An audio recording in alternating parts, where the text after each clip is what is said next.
할렐루야, 안녕하십니까. 연세중앙교회 장항진 목사입니다. 우리가 12권의 소선지서를 공부하고 있는데 호세아서하고 그리고 요엘서를 마쳤습니다. 그래서 이번 주부터는 그 세 번째 아모스서에 대해서 함께 매주 공부해 보고자 합니다. 아모스서는 총 그 9장으로 되어 있는데 아모스 선지서는 많은 분들이 은혜를 받고 또 이 아모스 선지서에 대한 여러 가지 책도 많고 또 자료들이 굉장히 많이 있습니다. 선지자들 중에서 자기가 예언했던 그 말씀을 문서로 기록한 제일 첫 번째 사람이 바로 이 아모스라고 합니다. 이전에도 뭐 예를 들면요, 엘리야나 엘리사와 같은 선지자들이 있었어요.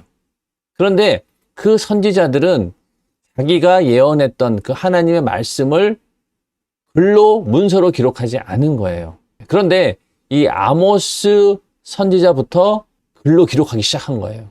선지자들이 예언서를 문서로 기록한 첫 번째 인물이 바로 이 아모스 선지자입니다. 그래서 그 16명이 있는데 그 선지자들 가운데서 가장 먼저 이 아모스가 자기의 예언의 말씀을 문서로 기록한 거예요. 그러다 보니 아모스 이후로 선지자들도 전부 다 어떻게 했습니까? 자기가 했던 예언의 말씀들을 이제 문서로 기록하게 된 겁니다. 그러다 보니 이 아모스서는 다른 소선지서에 비해서 굉장히 체계적으로 잘 구분이 되어 있고 이해하기도 쉽고, 그래서 많은 사람들이 이 아모스서에 대해서 여러 가지 논의를 많이 하고 있습니다. 자, 오늘은 그 아모스서 1장 1절부터 2절 말씀, 드고아의 목자 아모스라는 제목으로 공부를 해보려고 하는데요. 자, 우리가 소선지서 지금 12개 중에서 호세아하고 요엘을 마쳤습니다. 이제 아모스, 이제 세 번째가 되는 거예요. 앞으로 좀 남긴 남았지만은 그래도 12권을 전부 다 공부하게 되면은 우리가 한 번도 읽어보지 않고 읽어보고 싶긴 했으나 이해가 안 되는 그런 부분이 바로 이 선지서인데, 이번 기회에 12권의 선지서를 다 공부하다 보면은 그 이전보다는 훨씬 더 수월하게 우리가 선지서를 접할 수 있을 것입니다. 선지서가 기록된 역사적인 배경을 좀 보면은 이 아모스는 이제 이때쯤 돼요. 북이스라엘은 여로보암 왕 거의 말기쯤이었고, 또 우시야 왕, 남유다에서는 우시야 왕이 통치하던 그 시대, 이때가 바로 이 아모스가 활동했던 그런 시기고, 그때 예언했던 말씀들을 기록을 하고 있는 것이죠. 호세아서도 사실은 비슷한 시기가 됩니다. 남유다는 아사랴 왕, 우시야 왕이라고 하죠. 그리고 북이스라엘은 여로보암 2세, 이때 아모스가 활동했다, 이렇게 우리는 알 수 있습니다.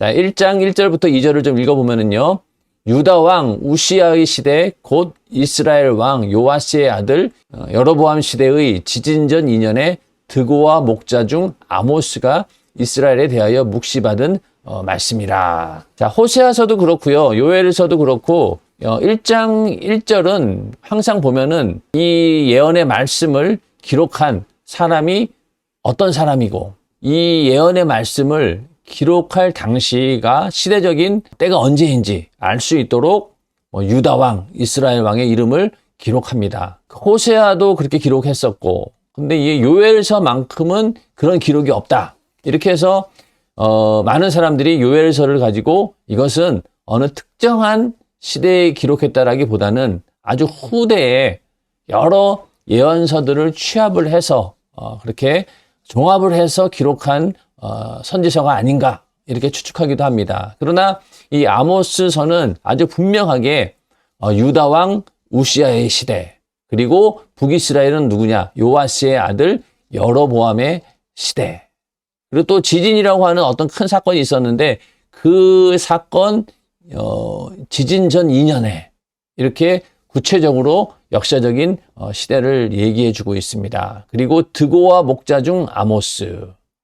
드고와는 이 아모스가 살던 지명 이름이고, 이름은 아모스다. 아모스가 이스라엘에 대하여 묵시받은 말씀이다, 이렇게 기록을 하고 있습니다. 아모스는 남유다 출신이면서 북이스라엘에 대한 그 예언을 했던 그런 선지자입니다. 이게 남유다 출신인 거예요. 호세아는 어떻습니까? 호세아는 북이스라엘 출신이었죠. 북이스라엘 출신이었는데 호세아서는 이스라엘의 신앙적인 변질에 대해서 아주 통렬하게 책망했다라고 하면은, 왜냐면은 이 여로보암의 시대니까 이 호세아나 아모스나 시대가 비슷해요. 예, 그런 상황에서 이 아모스는 신앙적인 그런 차원을 좀 더 넘어서 그 당시 이스라엘의 사회적인 부패와 또 그런 어떤 사치, 그런 사회적인 그런 타락, 이런 거에 대해서 강하게 책망을 하고 있습니다. 그래서 호세아는 북이스라엘의 출신의 선지자였고, 이 아모스는 남유다 출신으로서 북이스라엘의 그 하나님의 심판과 하나님의 예언에 대해서 아주 통렬하게 이렇게 예언의 말씀을 전하고 있습니다. 그리고 이 아모스는 원래부터 선지자가 아닙니다. 여기 보면은 드고와 목자 중 아모스가, 그러니까 이 아모스는 목자였다는 거예요. 또 이제 뒤에 나오지만은 목자 가운데서도 뽕나무를 재배했던 그런 자였고, 그 양을 치던 목자였다. 그런 사람을 하나님께서 불러다가 선지자로 삼으신 겁니다. 그래서 왜 하나님께서 이렇게 아모스 선지자를 택했을까? 그 당시 때 나라가 굉장히 부강했습니다. 남유다도 그렇고 북이스라엘도 이스라엘의 어떤 역사 중에서 굉장히 잘 나가던 그런 시대였어요. 그러다 보니 그 당시 얼마나 많은 기라성 같은 그런 유명한 선지자들이 많았겠습니까? 그런데 그런 선지자들을 택하지 않으시고 하나님께서는 정식적인 그런 교육을 받지 않은 그런 선지자, 그 아모스를 세워가지고 예언의 말씀을 전했다라고 하는 것은 그 당시 영적으로 굉장히 어두운 시대였다. 많은 선지자들이 있었지만은 그들이 그 시대에 편승해서 그 시대의 어떤 하나님의 말씀에 입각해서 정확하게 그리고 진실되게 하나님 말씀을 전해야 되는데, 그 시대에 편승하다 보니까 타락한 그런 선지자들이 많았던 것이죠. 정말로 그 시대에 필요한 하나님의 예언의 말씀을 전하는 것이 아니라 그 시대에 맞춰서, 그 시대의 분위기에 맞춰서 예언을 한 선지자들이 얼마나 많았습니까? 그러다 보니 하나님께서는 아모스와 같은 전혀 선지자 수업을 받지 않은 그런 목자였던 그런 자를 들어서 하나님께서 예언을 주시고 그 예언을 기록한 것이 바로 이 아모스서입니다. 그래서 먼저는 이 유다 왕 우시야의 시대가 나오는데, 이 우시야는 그 아사랴라고 불립니다. 우시야가 다른 이름이 아사랴죠. 그래서 이 우시야는 역대하 26장에 보면은요, 이 유다 왕 우시야에 대해서 나옵니다. 자, 한번 이 유다 왕 우시야가 어떤 왕이었는지 역대하 26장을 한번 살짝 보면서 지나가도록 하겠습니다. 유다 온 백성이 우시야로 그 부친 아마샤를 대신하여 왕을 삼으니 때의 나이가 16세라. 그 부친의 이름은 아마샤 왕이었고, 그 아마샤를 이어서 이제 우시야가 왕이 된 겁니다. 유다 왕이 된 거죠. 근데 그때 나이가 16세였다는 거예요. 굉장히 어린 나이에 왕이 된 거죠. 왕이 그 열조와 함께 잔 후에 우시야가 엘롯을 건축하여 유다에 돌렸더라. 우시야가 위에 나아갈 때 나이 16세라. 예루살렘에서 52년을 치리하니라. 그 모친의 이름은 여골리아라. 예루살렘 사람이더라. 16세에 왕이 되어가지고 52년을 치리했다라고 기록하고 있습니다. 자, 그 다음에 우시야가 그 부친 아마샤의 모든 행위대로 여호와 보시기에 정직히 행하며, 또 하나님의 묵시를 밝히 하는 스가랴에 사는 날에, 그때 또 선지자가 있었는데 스가랴라고 하는 선지자가 있었다는 거죠.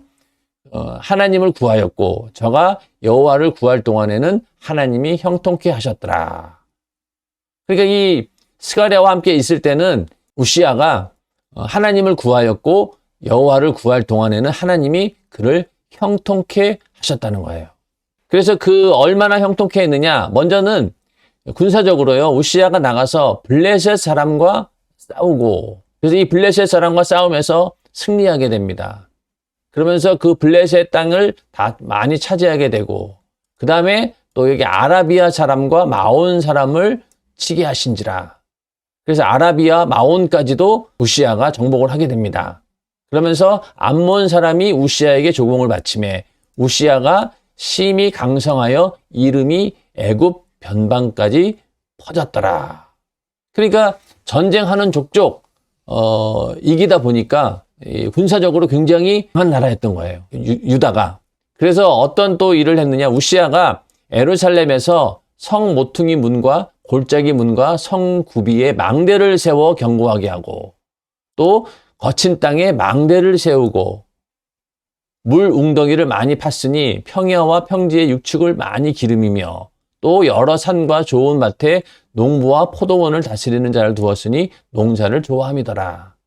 자, 군대뿐만이 아니라 이렇게 농사에도 관심이 많아가지고 이렇게 좋은 정책들을 많이 폈고 또 이 망대를 많이 세워서 그 망대를 군사적으로도 활용했지만은 이렇게 농사 짓는 일에도 활용함으로 인해서 여러 가지 나라가 굉장히 이렇게 잘 돌아가던 그래서 굉장히 강성했던 그런 때였다.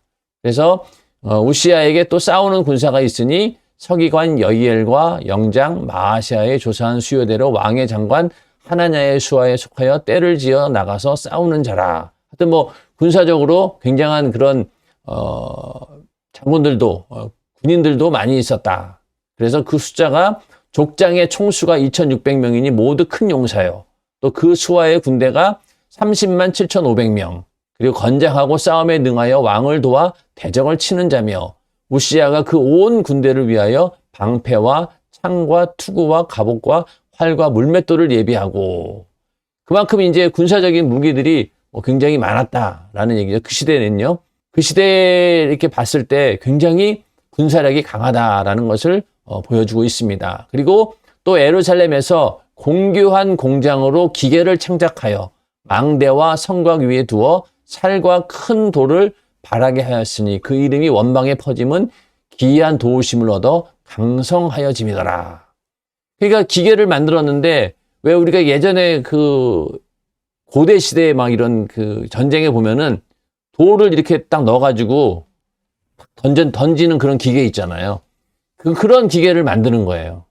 그래서 큰 돌을 막 이렇게 성 안으로 던져 넣을 수 있는 그런 기계를 창작할 정도로 이 우시아 왕이 여러 면에서 이렇게 나라 운영을 잘했던 거죠. 그래서 군사적으로도 굉장히 강국이었고 또 영토도 많이 확장했고 그리고 농업 분야에서도 괄목할 만한 그런 성장을 이룩하였고 그러니 통치 기간 동안에 분열 왕국 시대 중에서 굉장히 비교적으로 평화로웠던 그런 때였고 경제적으로 군사적으로 번영을 이루었던 그런 때였습니다. 그런데 이 모든 일들이 하나님께서 함께 하셨기 때문에 가능한 일들이었는데 이 우시아 왕이 그거를 이제 나중에 잊어버린 거예요.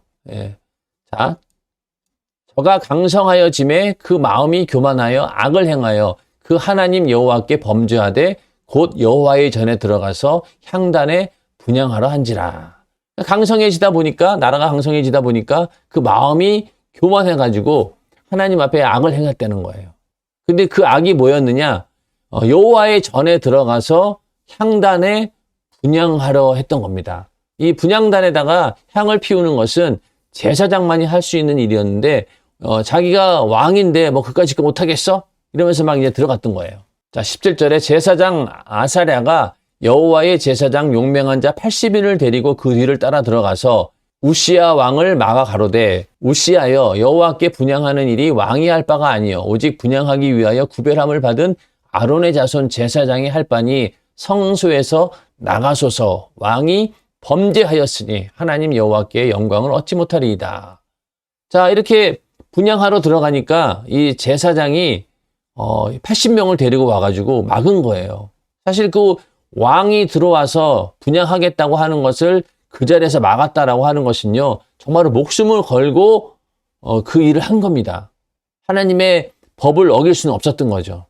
그래서 그렇게 막으면서 왕이 지금 성소에서 나가야 된다. 왕이 범죄하였으니 하나님 여호와께 영광을 얻지 못하리라. 말은 이렇게 했지만은 분명히 하나님의 큰 재앙이 임할 것이다. 이런 얘기였어요.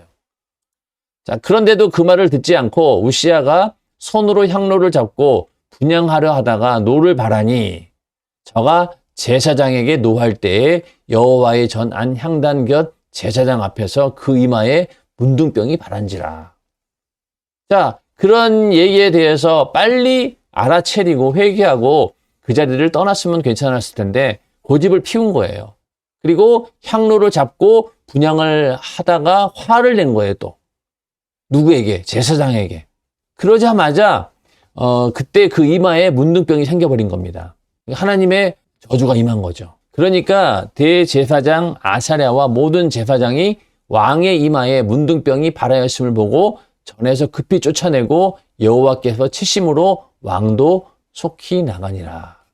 자, 이마에 문둥병이 발했으니 이 당시 율법으로는 문둥병이 생긴 사람은 무조건 격리예요. 이건 뭐 완전히 사람들과 격리를 시켜야 되는 거예요. 왕도 할 수 없어요. 그러니까 급히 쫓아낸 거예요. 그리고 또 여호와께서 치심으로 왕도 그걸 너무 놀래가지고 이제 도망간 거죠. 그래서 어떻게 되었느냐? 우시야 왕이 죽는 날까지 문둥이가 되었고 문둥이가 되매 여호와의 전에서 끊어졌고 결국에 홀로 거하였으므로 그 아들 요담이 왕궁을 관리하며 국민을 치리하였더라. 그러니 그 왕으로서 역할을 할 수가 없는 거죠. 별궁에 홀로 거하면서 이 요담 그 아들이 왕궁을 관리하며 나라를 다스렸던 겁니다. 자, 그 다음에 뭐 이외에 우시야의 시종행정은 아모스의 아들 선지자 이사야가 기록하였더라. 또 우시야가 그 열조와 함께 잠에 저는 문둥이라 하여 열왕의 묘실에 접한 땅 곧 그 열조의 곁에 장사하니라. 그 아들 요담이 대신하여 왕이 되니라. 그러니까 죽어서도 열왕의 묘실에 들어가지 못하고 그 곁에 그냥 묻은 거예요. 유다 왕 아사랴 왕에 대해서 설명한 그런 부분입니다.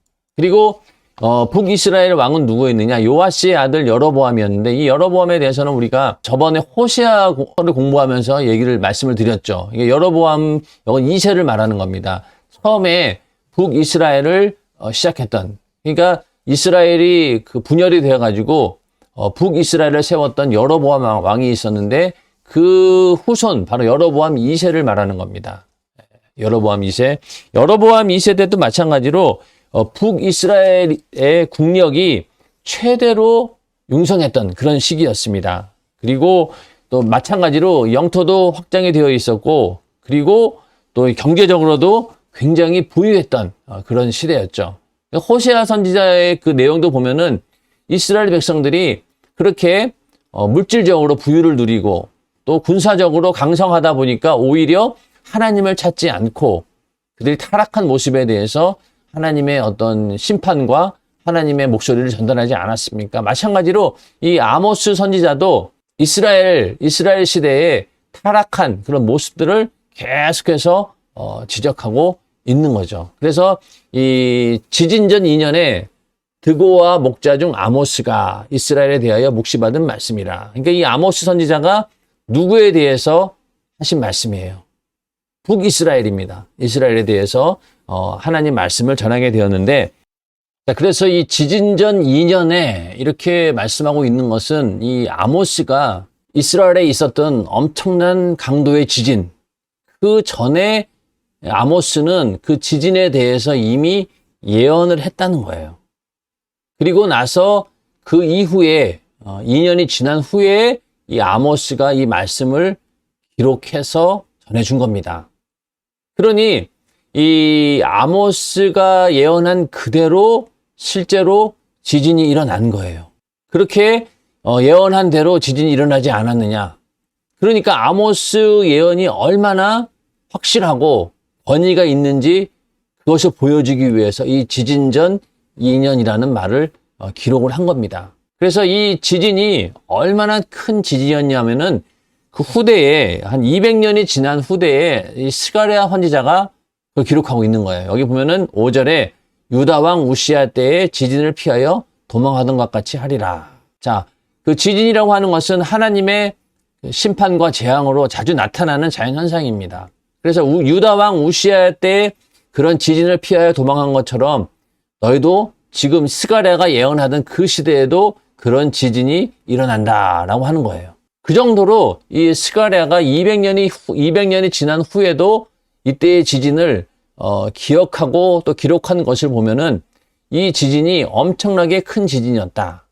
그래서 그것을 기억하고 있었고, 그리고 이 아모스는 그 지진이 나기 전에 이미 말씀을 통해서 예언을 했고, 그 예언의 말씀을 2년이 다 지난 후에 기록을 해서 전해지고 있다는 겁니다. 그러니 이 아모스의 그 말에 대한 권위가 얼마나 크겠냐는 거예요.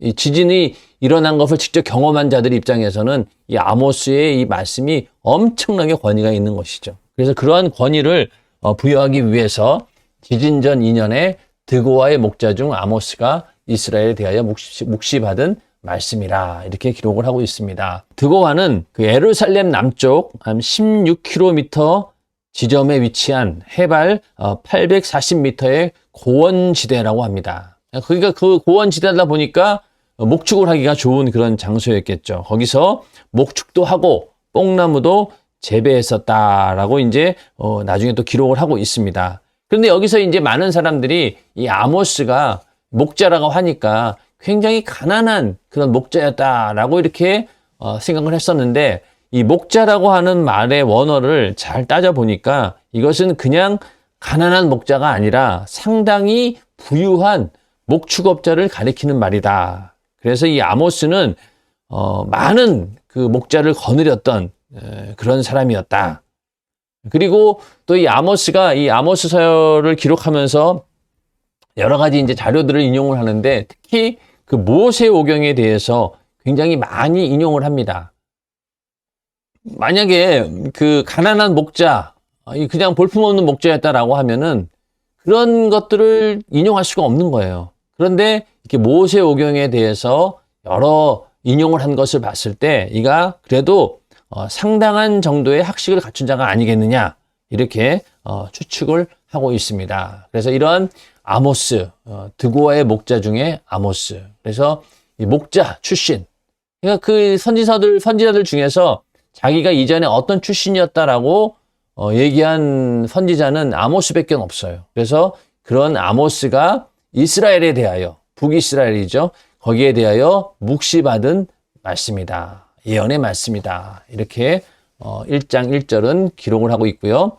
저가 가로되, 2절입니다. 저가 가로되 여호와께서 시온에서부터 부르짖으시며 예루살렘에서부터 음성을 발하시리니 목자의 초장이 애통하며 갈멜산 꼭대기가 마르리로다. 아모스가 이제 처음으로 했던 말이 뭐냐, 하나님께서 마치 성난 사자가 울부짖는 것처럼 시온에서부터 부르짖으시고 또 예루살렘에서부터 음성을 발하신다, 이렇게 말씀을 하고 있습니다. 여기서 시온과 예루살렘은 하나님의 그 임재, 하나님의 임재를 상징하는 성전이 있는 곳이 바로 이 시온, 예루살렘이죠. 그런데 이 북이스라엘을 대상으로 한 예언이기 때문에 엄밀히 따지면은 베델과 단이죠. 베델과 단에서 하나님께서 음성을 발하셔야 되는데, 왜냐? 그 북이스라엘이 남유다와 갈라지면서 예루살렘에서 제사 드리지 못하도록 하기 위해 그들은 베델과 단에다가 금송아지를 세워가지고 예루살렘 성전에서 제사 지내는 걸 여기서 너희는 제사를 지내도 된다 라면서 그 예루살렘 성전을 대신하는 그런 새로운 예배 처소로 삼았던 거예요. 근데 그것이 하나님 보시기에 합당한 일이 아니었습니다. 하나님 인정하지 않았다는 거예요. 만약에 북이스라엘이 새로운 예배 처소로 베델과 단을 세웠는데 그것을 하나님께서 예배 처소로 인정하셨다라고 하면은요, 여기에 오늘 2절에 있는 말씀이 여호와께서 베델에서 부르짖으시며 또 단에서 음성을 발하시며 이렇게 했어야 되는 거예요. 그런데 하나님께서는 그 베델과 단을 하나님이 거하는 임재의 장소로 인정하지 않았다는 겁니다. 그러면서 이 시온과 예루살렘, 그것이 바로 정말로 하나님께서 임재하는 성전이 있는 그곳이다, 이렇게 얘기를 하고 있는 겁니다. 그러니까 그 북이스라엘에 세웠던 그 베델과 단은 결국은 나중에 우상 숭배의 진원지가 되어서 하나님의 진노를 사지 않았습니까? 하나님께서는 그걸 원하지 않았다는 것이고, 하나님께서는 언제나 시온과 예루살렘, 하나님이 임재하기로 약속했던 그 장소에 계시는 분이다. 그리고 이제 거기서부터 하나님의 심판과 하나님의 그 진노의 그 예언이, 하나님의 그 말씀이 이제 시작된다라고 하는 것이죠. 그래서 목자의 초장이 애통하며, 이 초장이라고 하는 것은요, 그 풍요로움을 상징합니다. 목자의 초장이 애통하며, 이 얘기는 남왕국 유다의 어떤 풍요를 상징하는 말이에요. 그리고 갈멜산 꼭대기가 마르리로다, 이렇게 말씀하고 있는데, 이 갈멜산은 이 팔레스틴 지역에서 북쪽에 위치한 산인데 굉장히 나무가 많고 또 아름다운 곳이었기 때문에 가장 팔레스타인 지역에서 비옥한 곳으로 유명한 곳입니다. 그러니까 갈멜산 그러면은 저기는 굉장히 울창하고 아름다운 곳이고 풍요로운 곳이다, 비옥한 곳이다, 이렇게 이미지를 가지고 있는 거예요. 그러니까 목자의 초장이 애통하며 갈멜산 꼭대기가 마른다라고 하는 것은 그 당시 북이스라엘이 알고 있던 가장 풍요로운 곳, 그리고 가장 비옥한 곳이 황폐화된다라고 하는 것이죠. 그러니까 북이스라엘이 가장 풍요롭게 여기던 그런 장소, 그리고 가장 비옥하고 아름다운 땅이라고 여겼던 그 갈멜산 꼭대기가 완전히 말라버린다는 거예요. 황폐화된다는 겁니다. 자, 이렇게 아모스는 처음부터 이 북이스라엘에 어떠한 재앙이 임할 것인가, 어떠한 하나님의 심판이 임할 것인가를 굉장히 무거운 그런 분위기를 연출하면서 이렇게 말씀을 하고 있는 것이죠. 그래서 이 유다나 이스라엘이나 번성하고 또 굉장히 나라가 강성할 때, 이때 하나님을 떠나게 되는 거예요. 지금 아모스가 예언한 이 이스라엘도 바로 그런 상황이었어요. 그럴 때 이제 너희가 그렇게 풍요롭게 여기던 것들이 이제는 한순간에 다 무너지게 될 것이다. 하나님의 심판이 임하게 될 것이다. 라고 이렇게 아모스는 하나님의 예언의 말씀을 전하고 있습니다. 자, 오늘은 아모스 1장 1절에서 2절 말씀을 공부해 보았습니다. 그래서 오늘 아모스가 어떤 인물이었느냐, 그리고 그 당시 때 유다 왕 우시야, 그리고 이스라엘 왕 여로보암, 그 시대의 사람이었고, 그리고 그는 목자 출신이었다. 그러면서 그 심판이 이제 목자의 초장부터 갈멜산 꼭대기에 이르기까지 시작이 된다. 이것을 오늘 1장 1절부터 2절은 말씀하고 있습니다. 3절부터는요, 이제 또 무슨 얘기가 나오냐면은 그 이스라엘 이웃 나라의 하나님의 심판, 그 얘기를 하고 있는데 1장 3절부터 2장 16절까지 주변 국가에 대해서 하나님이 어떤 심판이 내리는지 그것이 쭉 나옵니다. 그래서 다음 시간에는 그 부분에 대해서 함께 공부해 보도록 하겠습니다. 자, 아모스 선지서 오늘은 그 첫 번째 시간이었는데요. 우리가 개요에 대해서 이렇게 거창하게 시작부터 아모스의 개요를 쭉 설명하다 보면은 나중 가서 성경을 읽을 때 기억이 잘 안 나요. 그래서 우리는 그냥 성경 본문을 읽으면서 개요를 설명하는 또 그런 방식으로 오늘 함께 공부를 해 보았습니다. 호세아서를 공부하고 또 요엘서를 공부하다 보니까 이제 점점 이 선지자들이 쓰고 있는 패턴들이 나와요.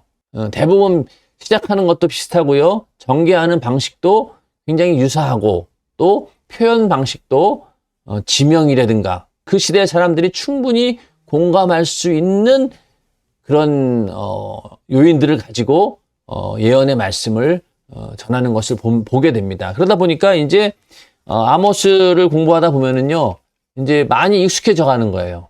왜? 앞서 우리가 공부했기 때문에. 그런 면에서 이제 아모스서를 공부하고 또 하나하나 하다 보면은요, 굉장히 이 선지서에 대해서 익숙해져 간다. 그러다 보면은 나중에 이제 이사야서나 또 에레미야서나 이렇게 대선지서, 굉장히 많은 분량의 선지서를 공부할 기회가 있을지 모르겠지만은요, 그 읽을 때도 이제는 쉽게 이해가 되는 거죠. 그래서 이 아모스서는 가장 규격화되고 또 뭐라고 해야 되냐, 확실하게 그 기승전결이 되어 있는, 그러니까 선지서 가운데서 아주 기록이 잘 되어 있는 선지서이기 때문에 아모스만 공부를 잘 해보면은 다른 선지서들을 더 쉽게 이해할 수 있습니다. 그리고 처음 말씀드린 것처럼 이 아모스 선지서는 어떤 이스라엘의 신앙적인 타락이나 이런 부분에 대해서 또 지적하고 있지만은요, 더 나가서 그 신앙의 타락이 사회적 전반에 어떤 영향을 미치고 또 그 부분에 대해서도 하나님의 책망이 어떤지, 하나님의 심판이 어떠한지를 분명히 기록하고 있는 그런 선지서입니다. 여러분들 그런 면에서 한번 우리가 잘 공부해 보면은 우리가 이 땅에 살면서 신앙생활도 열심히 해야 됩니다. 그러나 우리가 신앙생활을 하고 있는 터전은 현실이에요. 그러다 보니 이 육신의 삶, 현실의 삶 가운데서 어떻게 하나님의 뜻을 나타내고 하나님의 그 의를 드러내는가, 이것이 우리의 신앙생활의 관건이잖아요. 그러다 보니 우리는 교회에서 하는 신앙생활뿐만이 아니라 우리 삶 전반에 걸쳐서 하나님의 거룩하심을 드러내는 그런 사명을 가진 자들이죠. 그러면 그렇기 때문에 우리가 그리스도인으로서 이 땅에서 어떤 역할을 해야 되고 또 어떤 모습이 하나님의 말씀에 벗어나는 것인지 우리는 이 아모스서를 통해서 한번 공부해 볼 수 있습니다. 그렇게 해서 우리 이 땅에 사는 동안 정말로 하나님의 말씀을 통해서 이 거룩한 나라를 건설한다라고 하는 그런 사명을 감당하기 위해서도 이 아모스서에 대한 공부가 필요한 것이죠. 다음 시간부터 또 본격적으로 이 아모스서를 공부하면서 우리에게 영육간에 신령한 그런 유익이 있기를 간절히 바라면서 오늘 시간 여기서 마치고요. 또 다음 시간에 만나 뵙도록 하겠습니다. 함께해 주셔서 대단히 감사합니다.